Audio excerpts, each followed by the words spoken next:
तो कुछ लोग जो समझदार हैं, मैं उनके लिए कुछ बात कहना चाहता हूँ कि हम लोग ये कहते तो हैं कि कुरान में ये लिखा है, कुरान में वो लिखा है, कुरान की खातिर वो हमको काटते हैं, कुरान में ऐसा लिखा है कि इनकी स्त्रियों को लूट लो, कुरान में लिखा है कि काफिर को काट दो, ये सब कुरान में लिखा है, ये उन्होंने वहाँ से सीखा इसलिए वो ऐसा करते हैं, उनकी मस्जिदों में यही सिखाया जाता है। लेकिन तुम कभी अपनी आंखों से अपने आप को भी देखोगे क्या? अपने कैमरे अंदर की ओर घुमाओ और तुम अपने आप को देखो कि उन्होंने तो आतंकवाद सीखा है, उन्होंने तो लोगों को काटना मारना सीखा है इस्लाम के नाम पर, धर्म के नाम पर, लेकिन तुमने अपने धर्म से क्या सीखा है? तुमने अपने धर्म से कटना सीखा है क्या? तुमने मरना सीखा है क्या? तुमने अपने धर्म ग्रंथ कभी उठा के भी देखे हैं क्या? कुरान में क्या लिखा है उसकी जांच तो तुम कर रहे हो, कर लो, अच्छी बात है, जान लो, उसका कोई विरोध नहीं है। लेकिन तुम्हारे धर्म ग्रंथ तुम्हारी सुरक्षा के लिए, तुम कैसे जीवन जियो उसके लिए कुछ कहते हैं, उसके लिए भी तुमने कभी कुछ पढ़ा लिखा है क्या?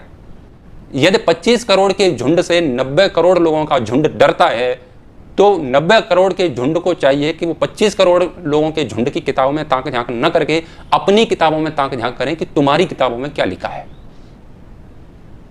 जब एक व्यक्ति 10 को मार रहा है तो 10 को देखना चाहिए कि हम कितने कायर हो चुके हैं। छोटी सी बात हुई नहीं कि मिमियाने लगते हो, कोई भी बात हुई नहीं मिमियाने लगते हो, हाय मर गए, हाय तौबा, ये हो गया, पता नहीं अब कहाँ जाएंगे, और पलायन करते हैं, भागते फिरते हैं। अभी भी कश्मीर से फिर भाग रहे थे, कहाँ तक भागोगे? यही सिखाया है तुम्हारे सनातन धर्म ने। मजहब ने तो सिखा दिया उसने धर्म के नाम पर लूटना, लेकिन तुम्हारे धर्म ने क्या तुम्हें कोने कुचारे में घुसना सिखाया है क्या? तुम नारे तो लगाते हो, गर्व से कहो हम हिंदू हैं, किस बात का गर्व है? क्या तुम्हें इस बात का गर्व है कि तुम हर बात पर डर जाते हो और अपने कोने में घुस जाते हो, अपनी जान बचाते हो, कभी किसी पर अटैक नहीं करते हो अपनी जान बचाने के लिए? इस बात पर गर्व है? कोई भी तुम्हारी बहन बेटियों को मारता है, काटता है, लफ्ज याद कर रहा है, उठा के ले जाता है और तुम कुछ नहीं कहते हो, ये सिखाया तुम्हारे सनातन धर्म ने। अपनी पुस्तकें उठा करके देखो, तुम्हारे ग्रंथ तुम्हें क्या सिखाते हैं। मोहम्मद ने उनको जो सिखाया वो सिखा दिया, लेकिन राम तुम्हें क्या सिखा के गए वो तुमने नहीं सीखा। कृष्ण तुम्हें क्या सिखा के गए तुमने नहीं सीखा। कायरता का चोला ओढ़ करके बैठे हुए 90 करोड़ लोग 25 करोड़ लोगों से डर रहे हैं, हद है।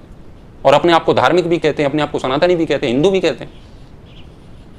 कम अधार्मिक लोगों से अधिक धार्मिक लोग डर रहे हैं। इस बात का सीधा सा अभिप्राय है कि जो अपने आप को धार्मिक और हिंदू कह रहे हैं वो वास्तव में है नहीं, वो भी अधार्मिक हैं। गलत को सहना अधर्म का लक्षण है, धर्म का नहीं है। तुम स्वयं अधार्मिक हो, तो लड़ाई तो अधार्मिकों और अधार्मिकों के बीच में चल रही है, धर्म अधर्म की लड़ाई नहीं है। तुम खुद अधार्मिक हो। लाल कपड़े में अपने ग्रंथों को बांध करके अगरबत्ती तो उस पर लगाते रहते हो, आरतियां गाते रहते हो, लेकिन कभी उनको खोल के नहीं देखते हो कि राम तुम्हारे लिए क्या उपदेश दे के